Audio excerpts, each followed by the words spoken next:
Toujours sur la même piste? Non. Ah, d'accord. Bonsoir et bienvenue dans cette soirée popcorn. Ce soir, on va parler de L'homme sans visage. Et tu mets un timer? Un timer, comme on a dit.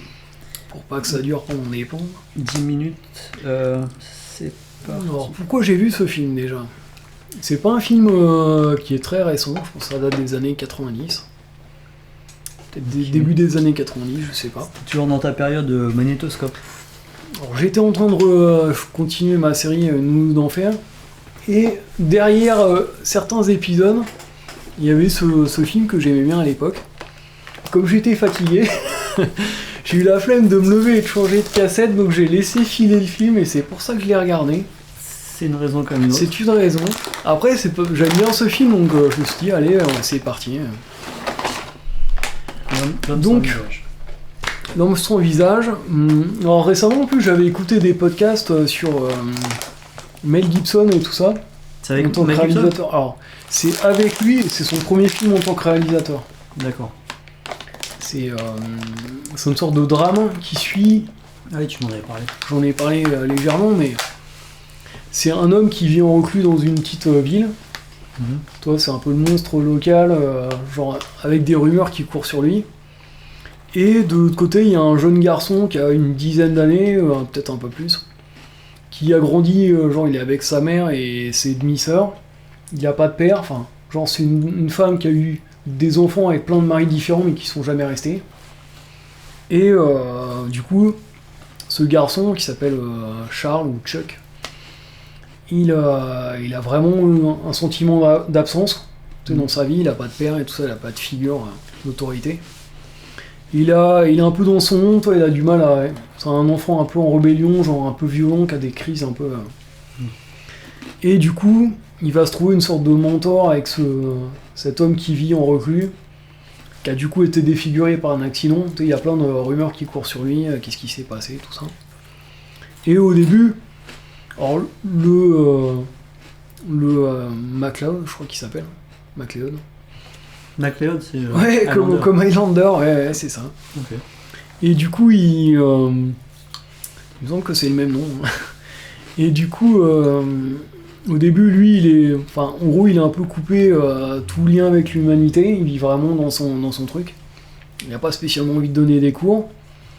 Et le gosse, il le regarde un peu comme un freak et tout ça, donc il est pas spécialement gentil. Mais petit à petit, toi, ils vont commencer, il veut passer un examen, en fait, il veut rentrer dans une école militaire. Et il a besoin d'un coup de main parce qu'il a déjà raté l'examen. Il va demander à ce monsieur qui était professeur avant. Et c'est comme ça qu'ils vont avoir ces sessions de cours et tout ça. Il se met à aller chez lui régulièrement. Et puis, il y a une sorte de lien qui se tisse entre eux. Côté mentor, et puis aussi un côté pas de père de substitution, quoi. Mais il a pas peur, les autres ils ont peur de lui un peu, et lui il a pas peur. Bah, si au début, enfin tu sais, il y a le côté, on sait pas, peut-être t'as des rumeurs, en plus il est avec un chien hyper, qui paraît hyper méchant, enfin tu sais, qui aboie, qui a l'air hyper agressif.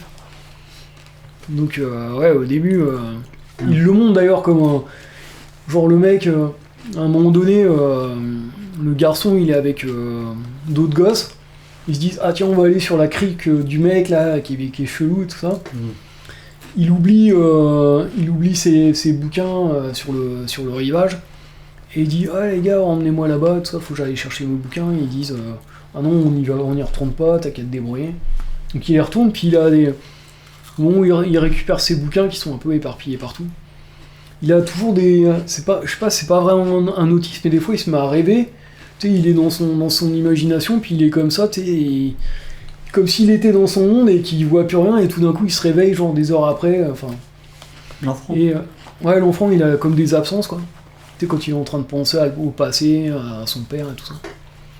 Et du coup, il y a vraiment des images où il montre le personnage, tu sais, sous une capuche, genre il pleut, tu vois pas que sa silhouette, il paraît assez menaçant au départ, quoi. Je sais pas si c'est quelqu'un de gentil, quelqu'un de méchant, tout ça, quoi. Mais petit à petit, toi, on va découvrir qui c'est la personne qui habite dans cette maison un peu isolée. Et donc c'est plutôt un drame, voilà, assez touchant. Est-ce que t'as vu des films de Mel Gibson, toi, qu'il a réalisé, enfin, Il a fait Braveheart. Ouais, ça tu l'avais vu, ça. Ouais, j'ai bien aimé ça. Ouais. Il avait fait Apocalypto aussi. Tu l'as vu ça? Un film sur les Mayas. Il avait fait La Passion du Christ aussi. Tu l'as vu ça? T'avais trouvé ça comment? Beaucoup d'insistance sur la souffrance physique. Ah, c'était tout le thème du... Bah, à la rigueur, on pourrait dire que c'est peut-être un truc qui relie apparemment la violence et le côté dur et tout ça. Enfin, dur. Ouais, la cruauté, tout ça, la violence, la douleur. Je pense que c'est un truc qu'on retrouve, même d'une certaine façon, peut-être en plus atténué dans L'Homme sans visage. Il y a le côté quand même cruel. Tu sais, il y a le personnage qui est défiguré, genre, il a le visage vraiment cramé, quoi. Et même sur tout le corps et tout ça. Brûlé, quoi. Et ouais, le côté, comment tu vis avec la souffrance, ou le fait d'être défiguré. Puis aussi le côté, les gens sont des fois cruels les uns envers les autres. Il y a ce côté souffrance aussi. Donc peut-être c'est un truc qu'on retrouve. Il avait fait un film aussi de guerre avec Andrew Garfield qui s'appelle Hacksaw Ridge. Je crois que j'en avais déjà parlé avec. T'as écrit ça comment? Attends, je vais pas le redire, mais je crois que c'est HACKSAW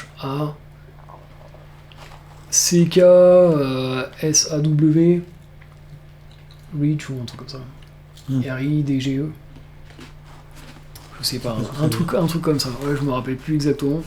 En français, ils avaient traduit ça par Tu ne tueras point. Bravo. Mais parce que c'était t'es genre, il y a un côté très religieux aussi. Enfin, Mel Gibson apparemment il est hyper catho. Ouais. Et voilà, il y a la religion, il a fait la Passion du Christ aussi. C'est quand même religieux la Passion du Christ. Ouais, ça te paraît pas évident? Non, mais je pensais à ses problèmes d'alcool et tout ça. Ah ouais, ça se voit encore autre chose. Un catho non pratiquant alors. Ah si, après tu peux être catho pratiquant et avoir des problèmes d'alcoolisme. Mais apparemment il avait des problèmes aussi vis-à-vis de son père. Enfin, tu sais, un truc d'autorité, ou de les parents, qu'est-ce qu'ils te laissent en héritage, genre l'éducation, tout ça. Enfin, c'est vrai qu'il a eu des problèmes avec des trucs d'antisémitisme et... Antisémitisme? Il est juif? Non, mais je veux dire, non. Non, mais je veux dire, Ah, il avait été arrêté pour état d'ébriété par des policiers. Et je sais plus, apparemment il avait insulté, et du coup il y avait des propos antisémites ou je sais pas quoi. Et à un moment donné, il a vraiment été banni un peu d'Hollywood, Mel Gibson. Enfin, on le voyait plus trop dans les gros projets, c'était un peu le mec sur liste noire, quoi. Mais là il est revenu ou? Il essaie de revenir, quoi. Mais il avait fait un film il y a pas trop longtemps là où il jouait le grand méchant dans... Ah, le truc, c'est Bad Santa ou je sais pas quoi. Non, c'est pas Bad Santa, mais c'est Santa, je sais pas quoi. Fatman. Fatman, ouais. Ah, il était bien là-dedans. Non, mais il fait des films, mais c'était moins des films de catégorie A, c'était plus des séries B, des trucs un peu... Mais il avait fait son film, celui dont je parlais tout à l'heure, Tu ne tueras point, qui avait quand même été récompensé, je crois, ou nommé et récompensé aux Oscars, donc toi, il était revenu au moins en tant que réalisateur. Et il se dit qu'apparemment, c'est peut-être lui qui réaliserait le prochain L'Arme Fatale.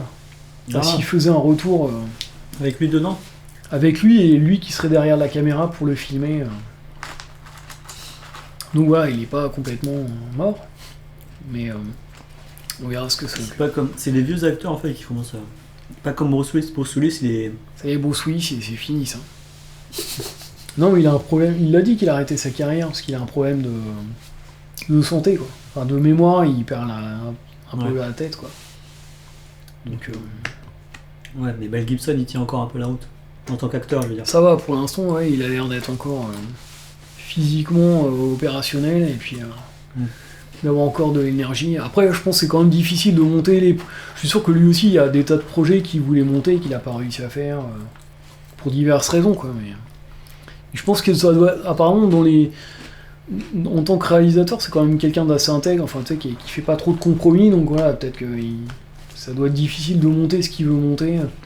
Je me demande s'il n'avait pas parlé de faire un... Attends, de toute façon, je vais dire une grosse connerie, mais... faire une suite à La Passion du Christ, je me demande si il n'y avait pas un truc comme ça, enfin... Un autre film comme ça dans cette veine, donc je ne sais pas. Alors, côté casting, donc du coup, il y a Mel Gibson qui a un des rôles principaux, et de l'autre côté, en tant que nouvel arrivant, il y a Nick Stahl, je sais pas si tu connais comme acteur. C'est un acteur assez en vue dans les années, les années 90, début 2000. Il avait joué John Connor dans Terminator 3. Un petit alors. Alors, là, dans le film de Mel Gibson, l'homme sans visage, il a entre 10 et 14 ans, je sais pas. Mais par contre, après, il a grandi un peu quand même. Il a fait un certain nombre de films, et il y a un film qu'il a fait de Larry Clark, que moi j'adore, ça s'appelle Bully. Il joue le rôle d'un mec hyper agressif, et qui se fait lyncher après. Qui est un film sur la jeunesse un peu dépravée, tout ça. Que j'adore comme film. Il avait joué donc aussi John Connor dans le 3e Terminator, que j'aimais bien aussi. Il avait joué dans un film qui s'appelait Comportement troublant, sur des étudiants qui étaient lobotomisés pour devenir les étudiants parfaits, tout ça. Disturbing Behavior. J'adorais ce film aussi, c'était une sorte de slasher, un peu avec un petit vernis SF, qui était vraiment cool.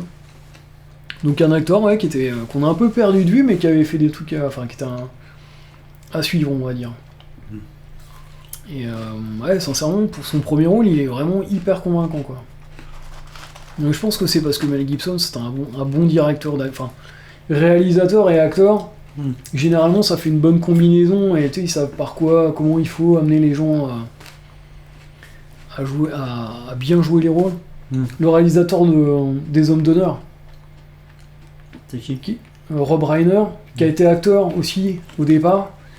Très bon directeur d'acteurs. Genre, il a fait des Hommes d'honneur, il a fait Stand By Me, il a fait Misery, tu sais, dont on avait parlé. Lequel ? Misery. Ah ouais. C'est le film avec Kathy Bates où c'est une femme qui retient un écrivain en otage. Souvent, les gens qui ont